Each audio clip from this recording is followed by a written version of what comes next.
As the second topic of today's lecture, we'll consider stress for other orientation, which is analogous to stress on the oblique plane in actual loading class.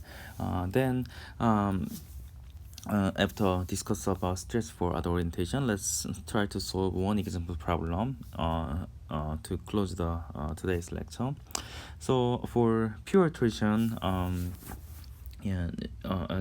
for the circular shaft under the torsion, if we take out like an infinitesimal area here and try to get the let's see, axis system as xy in this way, then you can say that this is pure torsion.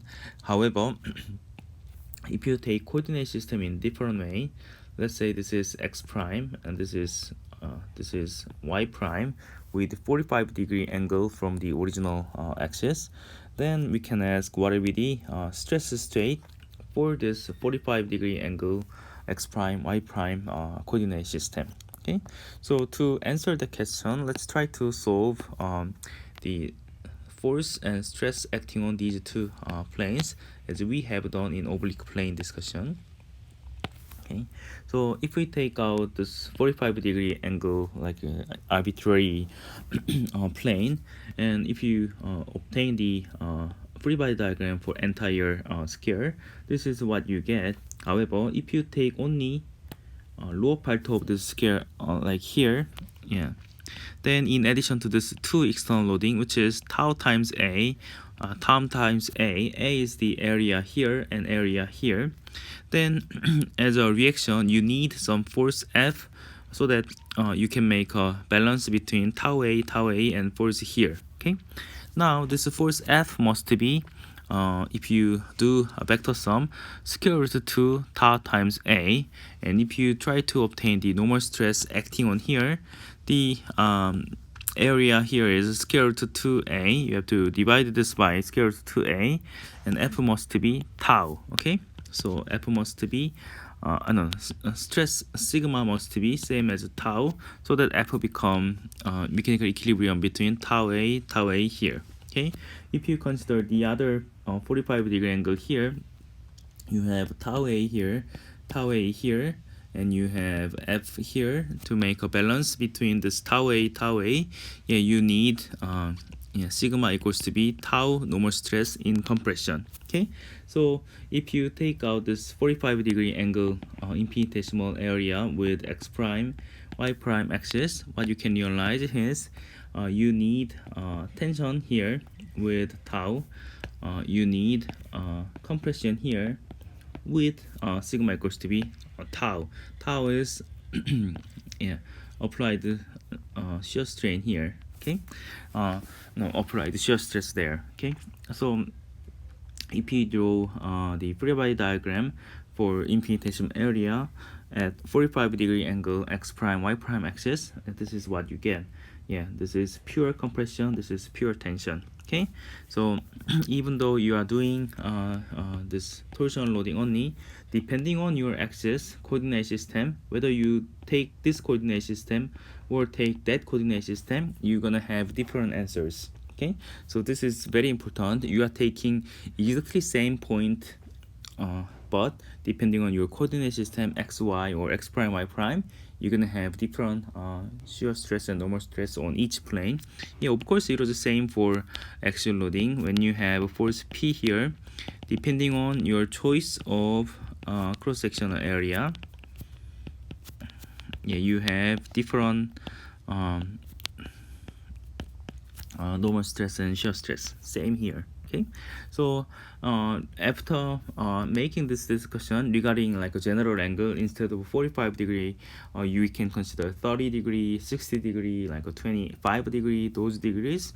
We're gonna make discussion on those general angles in later chapter called the Morse circle. But today, let's just remember that at 45-degree angle, it will be defined as pure normal stress, one with compression, the other with the tension, and all the other angles will have mixed shear and normal stresses. Okay, in addition to normal stress, there will be shear stress. But until now, we haven't considered combined shear and normal stress. Yeah, we'll defer the discussion about mixed shear and normal stress in later chapters. Today, just remember 45-degree angle case and 0-degree case. Okay, and from here we can think about failure of brittle material.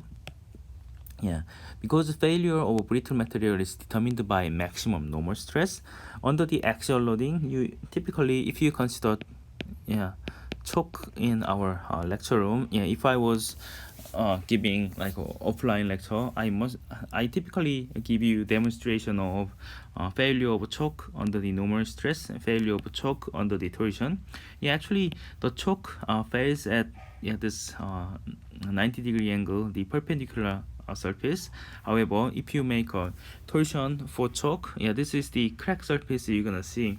If some of you are still in the dormitory in KAIST, you can try to get like a choke and try to do these kind of torsion, and you're gonna see the crack surface will be 45-degree angle with respect to rotation axis. The reason is along that 45-degree angle you have maximum normal stress tau, and that will be the surface of failure for brittle material. Okay, this is how we can make a connection between everyday life where you do failure experiment under tension or torsion and the mathematical analysis we have just made in our ME231. Okay, so with that, let me finish our discussion on stress for other orientation regarding general angle. We're gonna defer that discussion near the midterm. Okay, so we will revisit this topic in Morse circle chapter.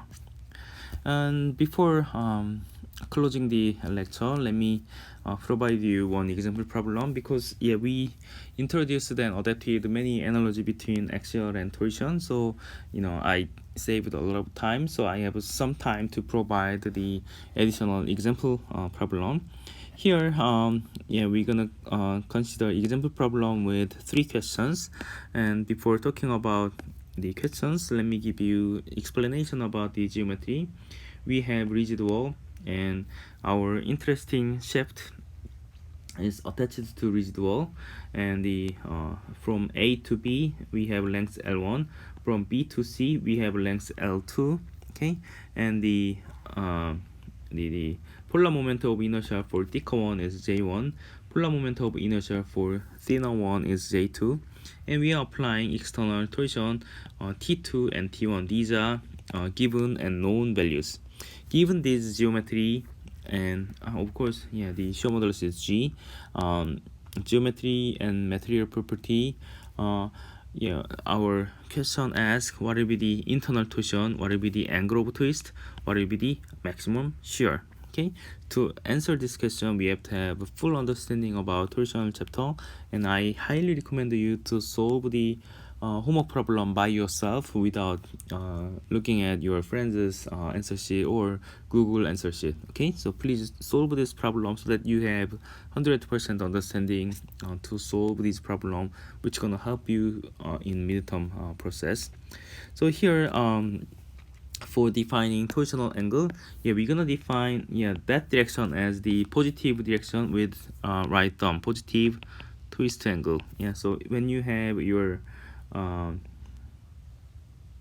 right thumb here, this is your right thumb, this is your nail. Okay, so let's take this as positive twist angle. Then twist angle in this direction will be positive, twist angle in opposite direction will be minus, okay, the negative direction. So between B and C, let's try to make some imaginary cross section here. If you take this imaginary cross section, and there must be, and if you try to consider the free body diagram between from here to there, this is C. As a reaction to this external torque T2, you need a reaction like a same amount but opposite direction reaction here. Okay, so because I take this twist as the positive twist, the twist here must be negative. This is the negative twist angle. So twist angle phi BC between B and C, which has the same T for entire L2 zone, is the same as given as minus T2 multiplied by L2 divided by G and divided by polar momentum of inertia J2. Now let's take some section between A and B. Let's take some section between A and B.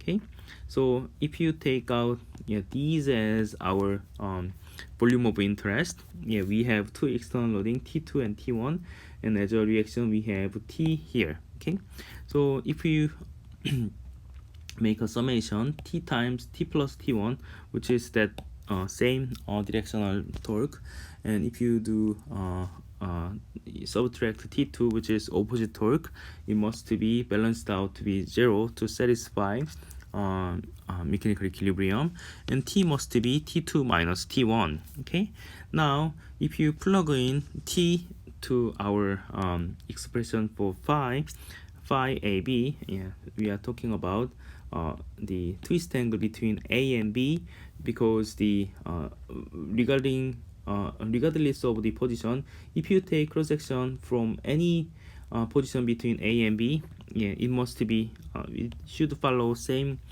free body diagram. T must be constant. Okay, so this is very similar to axial loading problem with